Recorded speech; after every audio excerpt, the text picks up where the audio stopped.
안녕하세요. 오늘은 좀 특별한 자료를 가지고 왔습니다. 1975년 3월 8일에 녹음된 일본 강연 오디오인데요. 아, 네. 마음의 정리, 고코로세일이랑 현장지도, 지치시도 말씀이시죠? 맞습니다. 당시 정신건강 문제, 신경증이라고 불렸던 고민들을 어떻게 내면적으로 정리하고 해결할지 다룬 강연이랑 또 청중하고 직접 문답하는 내용이 담겨 있어요. 네, 아주 생생한 자료죠. 그래서 이번 시간에는 이 강연에서 정신적 고통의 원인을 뭐라고 보고 또 어떤 해결책을 제시하는지 그 핵심을 좀 파헤쳐 보려고 합니다. 좋습니다. 특히 강연자가 영적인 존재까지 언급하면서 소통하는 방식이 좀 독특하잖아요. 네, 맞아요. 그 부분도 같이 좀 살펴보시죠.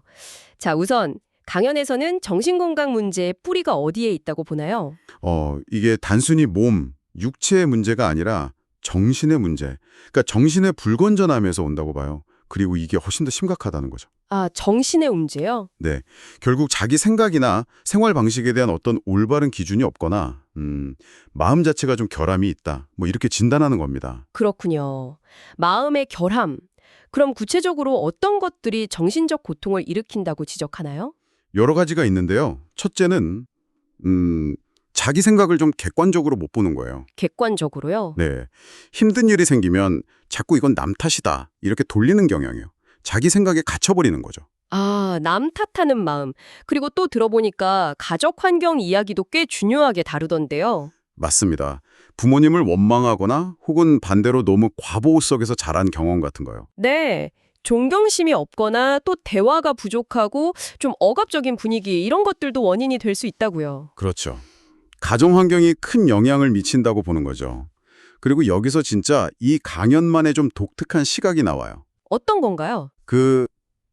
지옥령이나 여우, 뱀 같은 동물령이 사람한테 붙어서 혼란을 일으킨다, 이렇게 설명을 해요. 아, 영적인 존재요? 네, 주의, 자료의 주장을 전달하는 것입니다. 이런 존재들이 귓가나 마음속으로 말을 걸기도 하고 부정적인 생각을 막 부추기고요. 직접 말을 건다고요? 네, 심지어 가슴이 막 두근거리거나 몸이 아픈 거, 이런 신체 증상까지도 얘네들 영향이라고 주장을 합니다. 독서 같은 좋은 걸 하려고 해도 방해한다고 하고요. 와, 상당히 파격적인데요. 영적인 영향까지. 그럼 심리적인 갈등 자체도 원인으로 보죠? 아, 네, 물론이죠. 우월감하고 열등감이 막 공존한다거나 허영심이 있는데 또 자기를 막 비하하고 이런 상반된 마음이 부딪히면서 마음의 파동이 거칠어진다고 봐요. 네, 저도 그 부분이 인상 깊었어요. 그런 내면의 충돌 때문에 에너지가 소모돼서 뭔가 목표를 세워도 자꾸 중간에 포기하게 된다고요. 바로 그겁니다. 그게 또 고통의 원인이 된다는 거죠. 자, 그럼 이렇게 원인들을 봤는데 해결책은 뭘 제시했을까요? 해결책이 중요하죠. 핵심은 반성에 있어요. 자기 내면을 들여다보는 거죠. 반성요? 네, 자신의 결점, 특히 마음속의 독이라고 표현하는데요. 원망, 질투, 분노, 불평, 탐욕 같은 것들요. 이걸 먼저 알아차리고 그 원인이 뭔지 깊이 성찰하는 게 중요하다고 강조해요. 아, 내 안의 독을 먼저 인식하는 것, 그게 시작이군요. 그렇죠. 그리고 또 올바른 기준을 세우고 중도를 가야 한다, 이런 말도 해요. 네, 중도. 여기서 말하는 중도는 그냥 중간이 아니라 어느 한쪽으로 치우치지 않고 딱 중심을 잡는 그런 마음 상태 같더라고요. 용기도 필요하고요. 맞습니다. 그리고 아까 말한 그 영적인 존재들의 속삭임, 그런 거에 흔들리지 않는 것도 중요하다고 보고요. 아하. 또 욕망이 문제라고 봐요. 계속 뭔가를 박각해서 찾으려는 마음이 고통을 만드니까 현재에 만족할 줄 아는 마음, 족함을 아는 것이 평안을 준다고 설명하고요. 만족하는 마음이요. 네. 그리고 용서와 감사 이야기도 있었죠. 특히 부모님에 대한. 네, 아직 강조합니다. 부모님이 잘못한 게 있더라도 그걸 용서하는 게 진짜 사랑이다.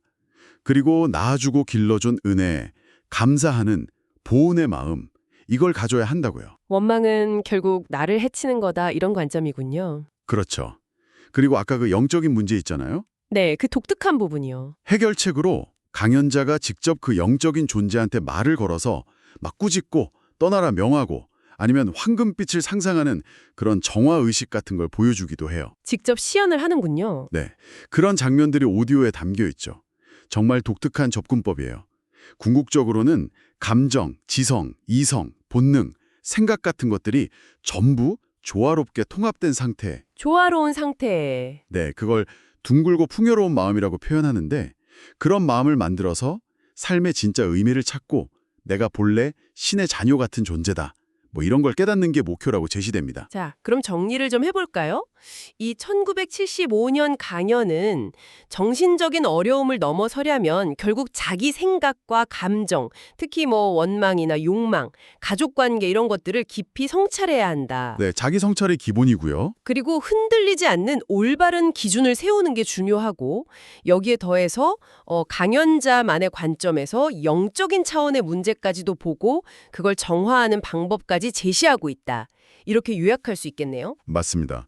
상당히 내면을 깊게 파고드는 그러면서도 좀 독특한 접근법이죠. 자, 이걸 들으시는 여러분께 한번 질문을 던져보고 싶어요.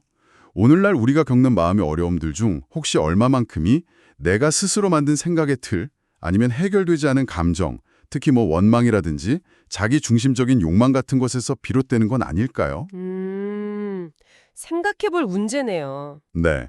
여러분은 자신의 마음을 얼마나 자주 그리고 또 얼마나 깊이 들여다보고 계신지 한번 스스로에게 물어보시는 것도 좋지 않을까 싶습니다.